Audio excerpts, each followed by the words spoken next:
O Fiagro, eu tenho visto que tem aumentado muito as buscas, o interesse tem aumentado de maneira significativa, a gente consegue mensurar isso aqui.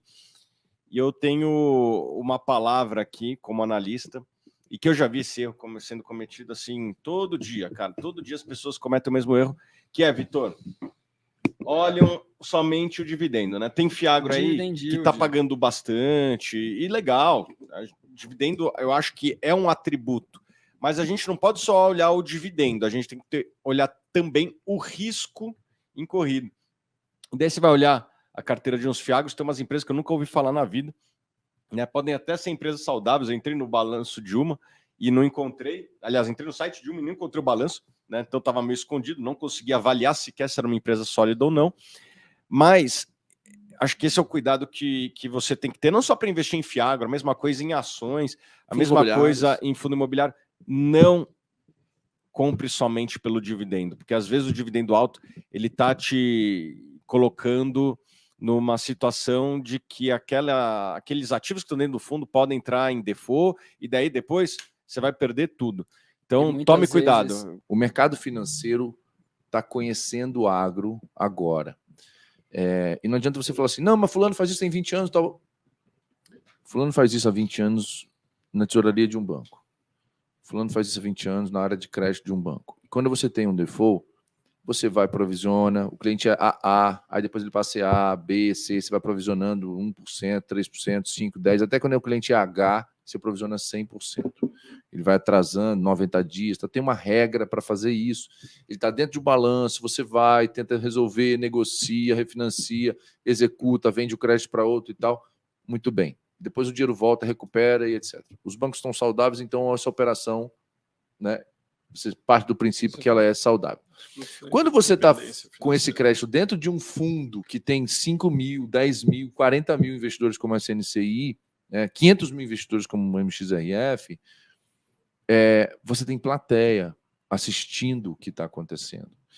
E a plateia, ela não é observadora passiva, ela se mexe. Tem gente que decide comprar, tem gente que decide vender, então a cota caiu, você tem um compromisso, você tem um apartamento para pagar, que as chaves, você tem, né, chegou na época das chaves, você poupou para pagar a faculdade, chegou na época de pagar, você poupou para uma emergência, chegou eventualmente uma emergência. Então, a cota pode reagir muito mal no curto prazo, enquanto o mercado está resolvendo algum problema de atraso, inadimplência, etc. e tal. Então, o que a gente decidiu fazer?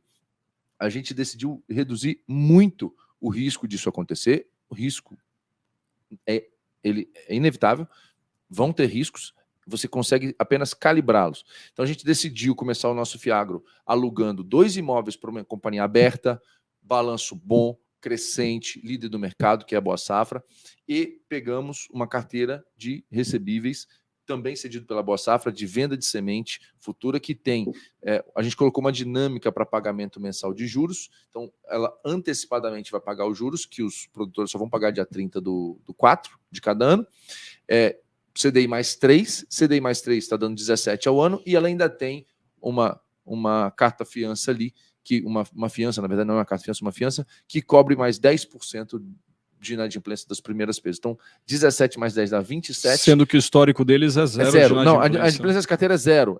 A inadimplência dessa carteira é zero, mas a gente não pode falar, então eu preciso de zero de garantia. Não. Lógico. A gente está com, sinteticamente aqui, 27% de garantia de uma carteira que tem um histórico de zero, até porque essa carteira tem histórico de zero, porque se o cara não pagar, ele não recebe o semente do próximo ano.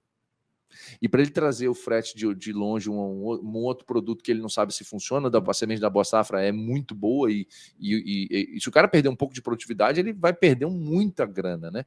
Então, ele paga porque ele precisa da semente da Boa Safra para o próximo ciclo. Então, a gente decidiu começar muito tranquilo, e aí alguém pode falar assim, poxa, mas CDI mais 3, tem um fundo lá que está investindo a CDI mais 4, CDI mais 5, CDI mais 6, CDI mais 8. Cara, será que esse cara de CDI mais 8 vai pagar? Por que essa pessoa precisa pagar mais caro, né? Por que essa empresa quer pagar mais caro, tanto a mais do que o CDI, né? Uma vez um banqueiro me falou que tem certas coisas que juros não resolvem, porque você pode emprestar para um cara que não paga a CDI mais 10, CDI mais 15, CDI mais 100.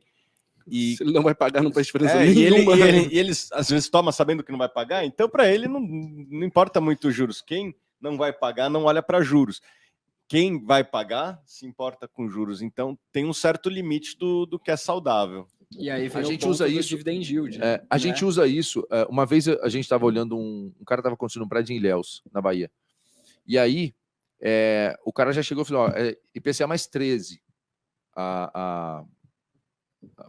IPCA mais 13 e tal. Aí a gente brincando com os números dos candidatos, assim, de política, né? Aí eu falei: você está na Bahia PT 13, você está propondo 13, mas assim, o candidato que está na frente da eleição é o 17, então eu vou cobrar IPCA mais 17, né? Brincando, foi uma brincadeira. O cara, não, beleza, dá para negociar, dá para pagar. IPCA mais 17. Peraí, né? Beleza, a gente deixou ele contar a história Dá dele. pra não pagar. Não, desligamos. Eu falei assim, turma, esquece, não, estranho. stop aqui agora, não vamos perder tempo desse negócio, não analisa. Porque assim, na primeira oportunidade, o cara já veio oferecendo para pagar 13. Eu pedi 17, o cara aceitou na hora. Ele não vai pagar. Se eu pedisse 20, ele ia falar ok. Se eu pedisse 50, foi o que o Thiago falou. Então, não, esquece, nem analisando. Nem seguimos com aquele negócio. Não e acabou. E acho que isso traz um grande problema para a indústria, porque a pessoa física geralmente quer o dividendo, né? Então ela entra lá no Status Invest, coloca lá no filtro dividend yield e ela vai olhar os maiores. E na minha visão, isso é um farol vermelho, né? Se a empresa está lá com 20, 25, 30% de yield, no mínimo você tem que questionar. Obviamente pode ser uma situação atípica, uma distribuição não recorrente, alguma coisa assim, mas no mínimo você tem que questionar, né? Por que a empresa está pagando tanto de dividendo? Porque a Petrobras é boa. Eu ia chegar nesse ponto. A Petrobras é boa. Mas aí A Petrobras isso, é boa, mas a gente concluiu que ela é boa porque a gente está olhando a capacidade de produção, por quanto ela vende, o fluxo de caixa que ela gera, o nível de endividamento que ela tem, e a gente está concluindo, cara, esse negócio é bom.